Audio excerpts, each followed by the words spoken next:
So I finished watching Spider-Man Miles Morales number 2, and this was the second time I watched it. I watched it with my girl this time, and I found it to be way better than the first time I watched it. Simply because I don't know if it was because I watched it on a big screen or if I was just paying attention. I think I was always distracted the first time I watched it.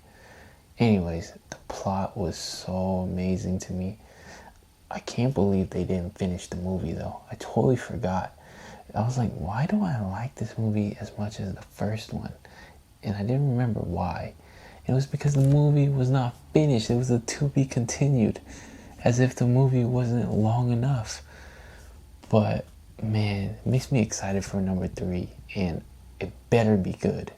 It better be good. I hope they take their sweet time to make it.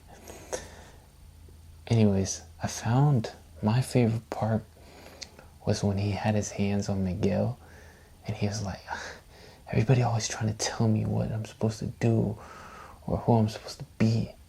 I'm just gonna do what I want. And then bam, he just pushes him away. That was so fire. That was such a fire scene. And the scene at the beginning of the movie where it's his mom talking to her, and he's like, go chase after the girl. I know she's a good girl. And I forgot what she says exactly, but it was so sweet. That brought me to tears, bruh.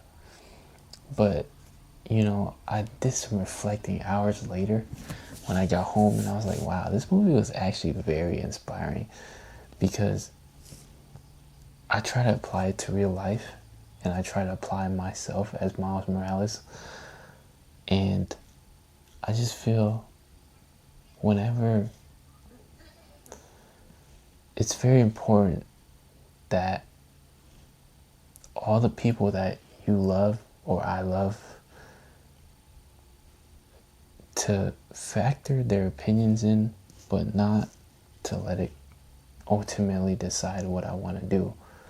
And I feel like in Miles Morales' case, if you think about it, he has a really hard battle.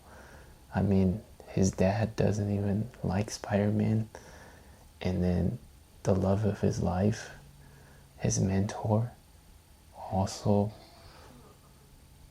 are telling him that things are supposed to be a certain way and that he can't do this. And it's like, in your life, at least for me, you know, I can push back my parents. I can drop whatever they say and still do whatever I want to do, right? But maybe it's my teacher. Whatever they say might actually get to me. Maybe it's my friend, you know, and then maybe it's my partner.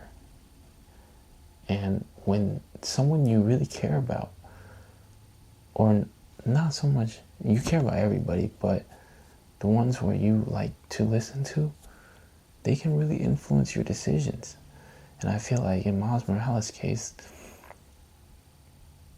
you know, he could have easily just listened to the girl, right? He could easily listen to Gwen and just say, you know what, you're right. Or he could listen to his mentor and been like, Peter Parker, you're right. But he didn't listen to anybody. He stuck with his guns. I mean, the whole Spider-Man community was after him. And I just find that so inspiring. Like, to go against not only all the bad guys, but to go against the only people who understand what he understands. And to just say, F you all, I'm gonna do me. Man, I hope I remember this movie for the rest of my life. I hope it's something that plays in my head all the time. I always said Spider-Man was my second favorite movie behind Everything Everywhere All at Once. And I'm glad after rewatching number 1 and number 2 the past 2 days that it still is. It might be number 1. I don't know. I gotta rewatch Everything Everywhere All at Once again. but it's just dope. Great movies. The multiverse, I don't know what it is with multiverses movies, but they be hitting different, man. They be hitting. Makes me think, is there really a multiverse in this world? Or in this life? Or not even in this life or in this world? In existence? Anyways, have a good one. Peace.